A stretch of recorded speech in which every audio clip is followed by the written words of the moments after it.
Halo pemirsa setia Fibis News, berjumpa kembali dengan saya Dewi Lajoli dalam program Fibis News Trending Topics. Berita-berita dari dalam negeri. Pertumbuhan ekonomi Indonesia pada tahun 2013 lalu tercatat mencapai 5,78% atau mengalami perlambatan dibandingkan pertumbuhan pada tahun 2012 yang sebesar 6,23%.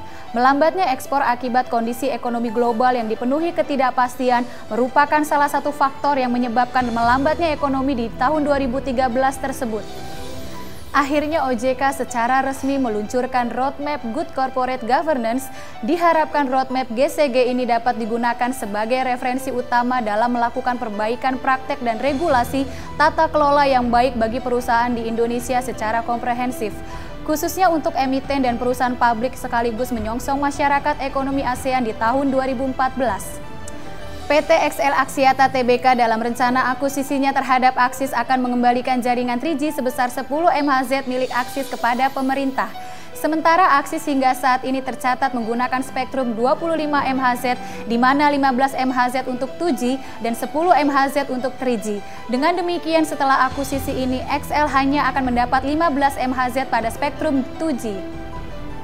Harga surat berharga negara dan obligasi korporasi melemah masing-masing 0,09% dan 0,1%.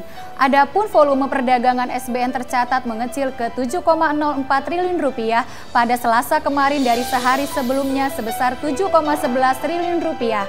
Sementara frekuensi transaksi terangkat menjadi 423 kali dari 386 kali. PT Bank Mandiri Tbk akan mengikuti arahan dari Bank Indonesia untuk menahan laju pertumbuhan kreditnya di tahun 2014 ini. Perseroan akan menahan pertumbuhan kredit dari 20% menjadi 17% pada tahun ini. Berita-berita luar negeri. Janet Yellen dinobatkan sebagai nahkoda baru Bank Sentral Amerika Serikat The Fed, menggantikan Ben Bernanke yang telah menjabat selama 8 tahun terakhir. Yellen menjadi wanita pertama yang memimpin bank sentral tersebut dan merupakan gubernur Fed ke-15. Apple tengah disibukkan dengan pengembangan perangkat revolusioner miliknya yaitu iWatch yang akan rilis pada tahun ini. Dengan gebrakan tersebut, Apple dikabarkan akan merilis serta versi terbaru dari sistem operasi iPhone yang mengintegrasikan pelacakan kesehatan dan fitness sebagai fitur utamanya. Setelah melalui perjalanan panjang, akhirnya Satya Nadella berhasil menjadi CEO terbaru Microsoft dan seiring dengan kabar menggembirakan tersebut, Bill Gates justru umumkan pengunduran dirinya dari jabatan sebagai chairman perusahaan. Sebagai ganti Bill Gates, dikabarkan Microsoft telah menunjuk John Thompson yang sebelumnya merupakan salah satu anggota dewan direksi perusahaan tersebut.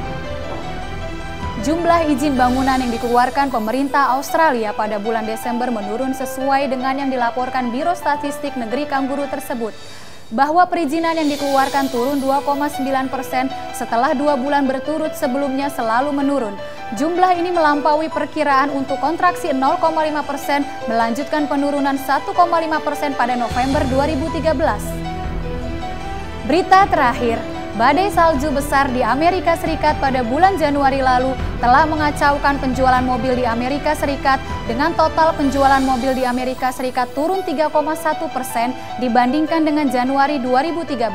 Sedangkan laju penjualan turun menjadi 15,2 juta dari 15,4 juta pada bulan Desember. Demikian Fibis News Trending Topics minggu ini. Dewi Lajoli dari Mingle Cafe House of Ribs and Steak Meruya. Salam Fibis.